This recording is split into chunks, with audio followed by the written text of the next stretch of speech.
Kitobning 86-betda, demak 85-betdagi tugmalarga oid masalaning yechimi berilgan. Biz esa bundan oldingi betda u masalaning yechimini o'zimizda usulda yechib ko'rgan edik. Keling bu kitobda qanday yechilganini ko'rib solishtirib olamiz.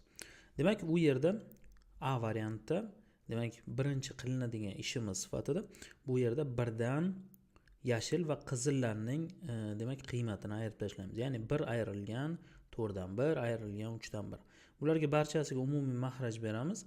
Shunda 1 sonini 12 dan 12, 4 dan 1 ni esa 12 dan 3, 3 dan 1 ni esa 12 dan 4 ko'rinishida demak yozib olamiz. Va ularning barchasini ayirmasini hisoblaymiz. Shunda umumiy mahraj hammasida bir xil bo'lganligi uchun 12 dan 3 ni ayiramiz, 9 bo'ladi, 9 dan 4 ni ayiramiz, 5 bo'ladi. Demak 12 dan 5.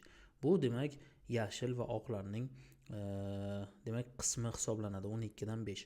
Endi yashil bu 12 dan 5 ning 5 dan 1 qismini tashkil etar edi. Demak 5 dan 1 ko'paytirilgan 12 dan 5 bu 12 dan 1. Tugmalarning 12 dan 1 qismi yashil rangda. Bizda ham xuddi shunday javob chiqqan edi. Shuning uchun buni belgilab olamiz va B savoliga javobni topamiz. Ya'ni umumiy tugmalar soni. Buni bajarish uchun biz birdan demak qizil va ko'k tugmalar va yashil tugmalarni ayirib tashlaymiz. 1 minus 12 dan 7 bu 12 dan 7 bu demak yashil va qizillarning yig'indisi va ayrilgan ko'k va qizillarning yig'indisi va ayrilgan 12 dan 1 bu yashillarning ayirmasi. Demak barchasiga umumiy mahraj beramiz, bu 12 bo'ladi. 1 da 1 sonini biz 12 dan 12 deb olamiz. Ayrilgan 12 dan 7, ayrilgan 12 dan 1. E'tibor beramiz, barchasining umumiy mahraji 12 bo'lganligi uchun biz suratlarni ayiramiz. 12 dan 7 ni ayiramiz, 5 bo'ladi, 5 dan 1 ni ayiramiz, 4. Demak 12 dan 4 aynan xuddi shu hisobda demak bajarib olingan. Ya'ni mana bu yerda 12 dan 4 deb olamiz. Endi buni qisqartirmasdan, 12 dan 4 ni qisqartirmasdan ikkita usulda demak javob topilgan. Birinchisi, tugmalarning 12 dan 4 qismi oq va shuning uchun 12 dan 4 qismi ayrilgan yashil qismi. Chunki ularning farqi 36 ga teng edi, ya'ni ikkalasining ayirmasini hisoblangan 12 dan 3. Tugmalarning 12 dan 3 qismi 36 ga teng bo'lsa, endi tugmalarning 12 dan 1 qismi mana bu 3 soni demak 36 dan bo'lib olingan. Ya'ni 36 bo'lingan 3 deb demak 12 dan 1 ga tenglashtirilgan. 36 bo'lingan 3 bu 12 ga teng. Endi tugmalarning 12 dan 12 qismi, ya'ni ikkala tomonga ham 12 ko'paytirilgan. Bu yerga 12 ko'paytirilsa, demak 12 dan 1 ga 12 ko'paytiramiz, 12 dan 12 bo'ladi.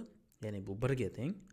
Va mana bu 12 ga 12 ni ko'paytiramiz, 144 bo'ladi. Jami 144 ta tugma bor. Bizda ham xuddi shunday javob chiqqan edi. Ikkinchi usulda esa bu yerda rasm ko'rinishida demak hisoblangan. Demak ikkinchi usul bizda umumiy demak deylik tugmalar soni berilgan. Va shulardan mana bu 3 tasi qizil, 4 tasi ko'k, bittasi yashil va 4 tasi oq rangda bo'ladi. Endi 4 dan 1 plus 3 dan 1 hisoblangan bu 12 dan 7. Ya'ni umumiy 12 tadan 7 tasi demak qizil va ko'klar yig'indisi bo'ladi. Qolgan qismining 5 dan 1 qismi bu yashil rang. Qolgan qismining 5 dan 4 qismi demak bu oq rang hisoblanadi. Endi oq rangdan yashil rangni ayirib tashlasak, bizda demak 4 bo'lak ayrilgan 1 bo'lak bo'ladi. Chunki mana bu yerda oqlar 4 bo'lakni tashkil etyapti, yashil esa 1. 4 bo'lakdan 1 bo'lakni ayiramiz, 3 bo'lak bo'ladi. Aynan shu 3 bo'lak bu 36 ga teng va 1 bo'lakni topish uchun 36 ni 3 ga bo'lib yuboramiz. Ya'ni 12 chiqadi. Endi bizda umumiy hisobda 12 ta, mana bu yerda 12 ta bo'lak bo'lganligi uchun 12 bo'lak ko'paytirilgan 12 ga.